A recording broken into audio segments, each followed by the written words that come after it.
Puthukkad KSRTC സ്റ്റാൻഡിന് സമീപം ചരക്ക് ലോറിയിൽ ഇടിച്ച് നിയന്ത്രണം വിട്ട കാർ ടോറസ് ലോറിയിൽ ഇടിച്ചു കയറി. അപകടത്തിൽ കാർ യാത്രക്കാരായ 2 പേർക്ക് പരിക്കേറ്റു. ചൊവ്വാഴ്ച രാവിലെ 6 മണിയോടെയായിരുന്നു അപകടം.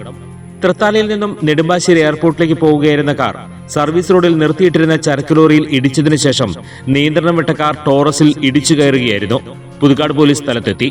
ഡ്രൈവർ ഉറങ്ങിപ്പോയതാണ് അപകടത്തിന് കാരണമെന്ന് പോലീസ് പറഞ്ഞു.